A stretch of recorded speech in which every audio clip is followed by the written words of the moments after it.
Hello friends, आज हम topic discuss करें क्लास 10 से। एक छोटा सा क्वेश्चन करते हैं एपी चैप्टर से। प्रेजेंटेशन क्वेश्चन का थोड़ा डिफरेंट है लेकिन सॉल्यूशन एकदम आसान। चलिए पहले क्वेश्चन देखते हैं। कह रहा है कि for an AP show that TP plus T of P plus 2q is equal to twice of T P plus q। पहली बात तो कि सर ये टी क्या लिखा हुआ है। जैसे nth टर्म en होता है ना, ध्यान रखिए nth टर्म en के साथ साथ tn भी होता है। मैं बता देता हूं कि most of the books nth term लिखने के लिए an का यूज करती हैं, लेकिन ध्यान रखना मैथमेटिकली इस an का प्रेजेंटेशन tn भी हो सकता है। an और tn दोनों एक ही चीज है, दोनों ही nth टर्म को रिप्रेजेंट करती हैं।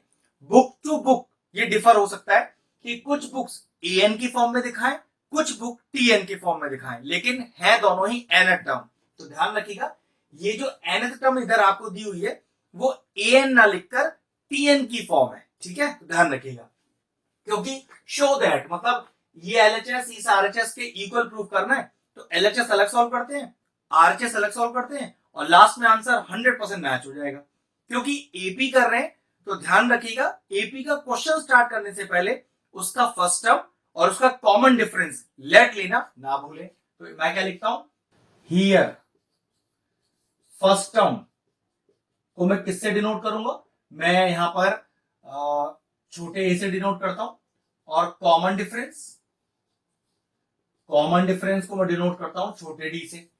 किसी वजह से अगर आपको ऐसा लगता कि सर ये छोटा है और छोटा डी तो क्वेश्चन में ही वेरिएबल मौजूद है, तो ध्यान रखिए फिर मैं इसमें वेरिएबल चेंज करूंगा और फर्स्ट टर्म को कैपिटल ए से और कॉमन डिफरेंस को कैपिटल डी से दिखाऊंगा।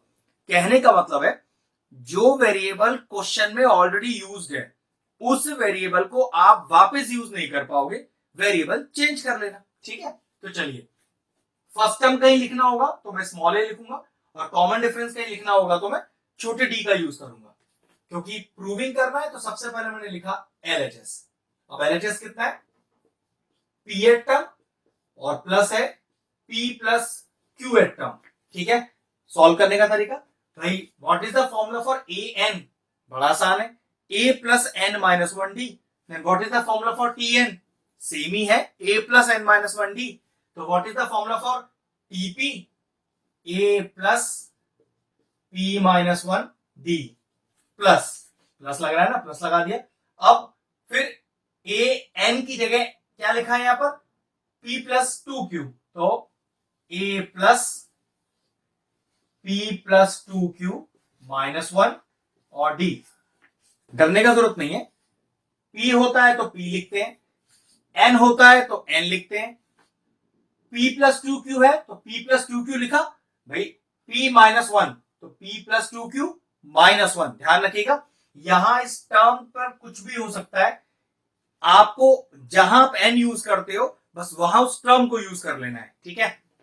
अब ये कितना हो गया चेक करो, ए प्लस मल्टीप्लाई करिए P D minus D plus A plus multiply करिए P D plus two Q D और माइनस का डी। टर्म्स या तो कैंसिल आउट हो जाएंगे या ऐड हो जाएंगे, सब्ट्रैक्ट हो जाएंगे। तो देखिए ए प्लस ए 2a, इसी तरह से माइनस डी और माइनस डी माइनस का 2d, pd plus pd plus का 2pd और 2qd, ठीक है।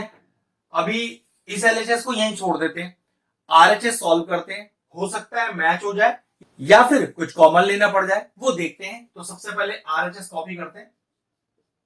आरएचएस आपको चाहिए क्या, twice of P plus Q eight term, जिसको आप कैसे रिप्रेजेंट कर रहे हैं, T of P plus q. तो A और D तो सेम ही रहेंगे इसके लिए भी, तो 2 तो बाहर रखिए। ये कितना हो गया, A प्लस N की जगह ये दिया हुआ है तो P plus Q minus one और D 2 बाहर, मल्टीप्लाई करिए तो A plus P D plus Q D minus का D, 2 अंदर मल्टीप्लाई कर लीजिए तो ये आ गया 2A plus 2PD plus 2QD और माइनस का 2D। ये लीजिए आरएचएस आ गया। चेक करते हैं एलएचएस आरएचएस मैच हो गया, 2A माइनस का 2D माइनस का 2D प्लस 2PD और प्लस 2QD प्लस 2QD। तो कह सकते हैं कि since LHS is equal to RHS, hence proved. हमने प्रूव कर दिया कि ये जो एक्सप्रेशन आपको दिया हुआ है वो आपस में बराबर है।